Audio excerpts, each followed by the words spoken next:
ये अचानक हुआ है कि पहले बिलावल 70 साल के बाबों की बात करें, फिर जरदारी साहब उन्हें जवाब दें, फिर उन्हें ट्रिपल पी और 4P याद दिलाएं, फिर बिलावल भुट्टो अपनी डीपी चेंज करें और मुल्क से चले जाएं, फिर जरदारी साहब के भी जाने की खबर आए। इख्तलाफात हैं या नहीं हैं? बिस्मिल्लाहिर्रहमानिर्रहीम। शादेब, मैं आपका इंट्रो सारा सुन रहा था। आपकी इंट्रो सुनने के बाद तो डूम्सडे सिनेरियो की कहानी आपने बिल्कुल पेश कर दी। मैं समझता हूँ इसको थोड़ा कॉन्टेक्स्ट को समझने की ज़रूरत है। बिलावल साहब जो हैं वो आज नहीं गए हैं दुबई, वो कल चले गए थे इंटरव्यू से पहले, और उनका ये प्री शेड्यूल्ड ट्रिप था। उनकी फैमिली वहाँ पर मौजूद है, उनकी बहनें वहाँ पर मौजूद हैं। ये पहले से डिसाइडेड था और वो अपने शेड्यूल के मुताबिक गए हैं और गालिबन मंडे को वापस आ जाएंगे। 30 तारीख को पीपल्स पार्टी का जो कन्वेंशन डे करार दिया जाता है, 30 नवंबर को क्वेटा में हमारा जलसा है, उसके अंदर भी बिलावल साहब होंगे। तो ये जो सारी कहानी की आपकी अजम्पशन है कि बिलावल साहब शायद कोई नाराज होकर चले गए हैं और कोई प्रॉब्लम है, मैं इससे इख्तलाफ करता हूं और इससे अग्री नहीं करता। अगर आप इख्तलाफ करते हैं और आप अग्री नहीं करते, तो एक आपके पार्टी के लीडर है, रहनुमा है, वो अपने आप को अगले वजीर आजम के तौर पर पेश कर रहे हैं और आपकी पार्टी भी कहती है वो अगला वजीर आजम होने चाहिए, और उनके वालिद साहब एक इंटरव्यू में बैठ के कहते हैं कि वो ट्रेंड नहीं है। अब अनट्रेंड आदमी को कोई क्यों वजीर आजम बनाएगा और कोई क्यों वोट देगा? तो ये अगर कोई इख्तलाफात नहीं है और कुछ भी गलत नहीं है, ये क्यों किया जरदारी साहब ने? शादिब, देखें, उन्होंने ये नहीं कहा कि वो ट्रेन नहीं है। देखिए, ट्रेनिंग की जरूरत हम सबको होती है और अब इंसान इवॉल्व करता है। पॉलिटिकल लीडर विद टाइम उसके अंदर चीजें सीखता चला जाता है। तो जरदारी साहब ने तो अपने बारे में कहा कि मैं भी रोज इन चीजों को सीख रहा हूं। मेरे ख्याल में आप भी एज ए जर्नलिस्ट रोज चीजों को सीखते हैं, मैं भी रोज चीजों को सीखता हूं। तो अगेन इसको कॉन्टेक्स्ट को समझने की जरूरत है। आउट ऑफ कॉन्टेक्स्ट कभी भी किसी चीज को भी लिया जाएगा तो इंसान किसी तरह की भी इंटरप्रिटेशन कर सकता है। लेकिन अगर जरदारी साहब ये कहते हैं कि हम सबको सीखने की जरूरत है, हम सब सीख रहे हैं, मैं समझता हूँ उसमें कोई अचंभे वाली बात नहीं है। और ये बात के ट्रिपल पी और 4P दो जमातें हैं, एक का मैं सरबरा हूं, बिलावल को भी टिकट मैं दूंगा, सबको टिकट मैं दूंगा, ये बात करने की क्या जरूरत थी? अपनी अथॉरिटी दिखाने की क्या जरूरत थी?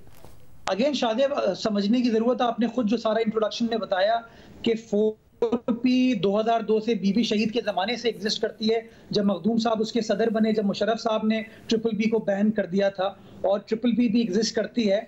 हम जब इलेक्शन लड़ते हैं ना शादेब, तो जो सिंबल हमको मिलता है वो तीर का, वो 4Ps का है। और 4Ps के जो प्रेसिडेंट हैं वो आसिफ जरदारी साहब हैं, जनरल सेक्रेटरी उसके नैयर बुखारी साहब हैं। तो नेचुरली बिलावल साहब ने जब 2018 का इलेक्शन लड़ा था तो बिलावल साहब की टिकट को भी आसिफ जरदारी साहब ने बहैसियत प्रेसिडेंट इशू किया था, नंबर 1। नंबर 2 में शादेब आपको अगेन ये समझाऊं कि पीपल्स पार्टी में जो टिकटों का फैसला है, अथॉरिटी नेचुरली जरदारी साहब हैं, चूंकि वो पार्टी के प्रेसिडेंट हैं, उनकी अथॉरिटी से वो टिकट इशू होता है। बट उसकी एक कमेटी है, उस कमेटी के अंदर तमाम लोग मशावरत के साथ फैसले करते हैं, कोई फर्द वाहिद ये फैसला नहीं करता। तो अगेन जरदारी साहब ने फैक्चुअली सही बात की है कि टिकट जो है वो तो 4P इशू करती है, उनके दस्तखत से इशू होता है। मगर सवाल यह है कि 2002 के जो डायनामिक्स थे उस वक्त 4P बनाने की जरूरत पेश आई और मोहतरमा बेनज़ीर भुट्टो साहिबा की इजाजत से पेश आई, क्योंकि जाहिर है ताकि पार्टी को मुश्किलात ना हो। अब क्या जरूरत है? क्या यही वजह नहीं है कि बिलावल भुट्टो जरदारी साहब को इख्तियार नहीं देना चाहते, आसिफ जरदारी साहब अपने पास रखना चाहते हैं? वरना एक पार्टी क्यों नहीं है जिसकी सरबराही और जिसके इख्तियारात बतौर चेयरमैन बिलावल भुट्टो जरदारी के पास हों? देखें शादेब, पीपल्स पार्टी के साथ वो जो लेवल प्लेइंग फील्ड वाली बात की जाती है ना, हालात तो हमारे कभी भी तब्दील हो जाते हैं। तो मेरे ख्याल में इस विजडम के साथ सोचा गया, 2008 में भी इसको खत्म नहीं किया गया 4Ps को, 2013 में भी इसको खत्म नहीं किया गया, 2018 में भी खत्म नहीं किया गया, 2009 में सेनेट के इलेक्शन हुए, 2012 में हुए, 15 में हुए, 18 में हुए, 21 में हुए, इसको खत्म नहीं किया गया।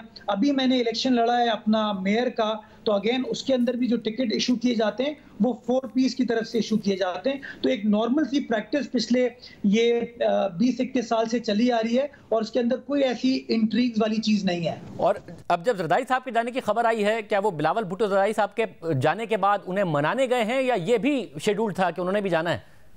शादेब, मैं कुछ भी कह लूं आप मेरी बात नहीं मानेंगे, बिकॉज नेचुरली आप ये देख रहे हैं। मैं आपको प्रोग्राम में बुलाया इसलिए ताकि आपका मौका आवाम के सामने जाए, मानने या ना मानने की हिम्मत नहीं, इसलिए सवाल कर रहा हूं। I am very grateful Shadab, लेकिन देखे ना, जब इस अजम्पशन पे चल रहे हैं कि बिलावल साहब गए इसीलिए है कि जरदारी साहब का इंटरव्यू उन्होंने सुना, उसके बाद वो नाराज होकर चले गए।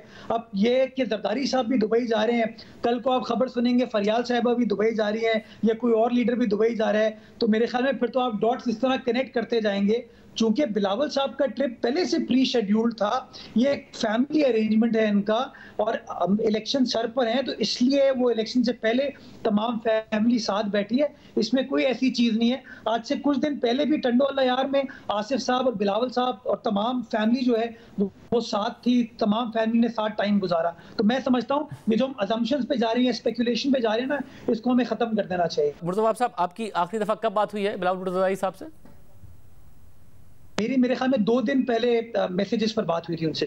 तो इस वक्त जो आप सारी बात कर रहे हैं, उनसे बात करके कर रहे हैं या जरदारी साहब से बात करके कर रहे हैं? मैं दोनों से बात करके नहीं कर रहा। मैं भी एक सियासी कारकुन हूं, मैं एक पार्टी का हिस्सा हूं, मुझे तमाम चीज़ों का अंदाज़ा भी है, पता भी है, इंगेज मैं कॉन्स्टेंटली अपनी क़यादत के साथ करता हूं, तो इसलिए मैं इन तमाम स्पेकुलेशंस के बारे में उनको निगेट कर रहा हूं। बढ़िया तय है कि 30 को जो आपका जलसा है उसकी बाकायदा तौर पर क़यादत कर रहे होंगे बिलावल भुट्टो ज़रदारी साहब, वो मौजूद होंगे उसमें? आज 24 नवंबर, इस टाइम तक तो खबर यही है कि बिलावल साहब खुद उन्होंने तय किया कि वो क्वेटा में ये जलसा करेंगे, वो खुद इस जलसे को लीड करेंगे, और वो अपनी इलेक्शन कैंपेन की जिस तरीके से आप देख रहे हैं, he is the only political leader जो इस वक्त मैदान में उतरा हुआ है, जो कि सियासत कर रहा है, इलेक्टोरल पॉलिटिक्स कर रहा है, और बार बार कह रहा है कि लेवल प्लेइंग फील्ड भी होनी चाहिए और इलेक्शन का शेड्यूल अनाउंस होना चाहिए, ताकि जो भी स्पेकुलेशन है ना इलेक्शन होने या ना होने के हवाले से, वो दम तोड़ जाए। मतलब और एक ऐसी शख्सियत जो आपकी पार्टी का फेस है वोट लेने के लिए, ज़रदारी साहब ने प्रैक्टिकली ये बताया है कि मगर इख्तियारात के मामले में फेस मैं ही हूँ, इख्तियारात उनके पास नहीं है। जब 2007 में उन्होंने एक प्रेस कॉन्फ्रेंस की थी ज़रदारी साहब के साथ बैठ के, तो उन्होंने कहा तालीम मुकम्मल होने के बाद पार्टी मैं चलाऊंगा, मगर इफेक्टिवली पार्टी ज़रदारी साहब ही चला रहे हैं, तो बिलावल भुट्टो ज़रदारी की ख्वाहिशात के मुताबिक ही चला रहे हैं। नहीं, मैं अगेन शादिब इस बात से इत्तफाक नहीं करता। बिलावल साहब अपनी तालीम मुकम्मल करके गालिबन 2010-11 में वापस आ गए थे। 2013 के इलेक्शन में डिस्पाइट द फैक्ट कि वो वापस आ चुके थे, उन्होंने इलेक्शन में हिस्सा उस वक्त नहीं लिया।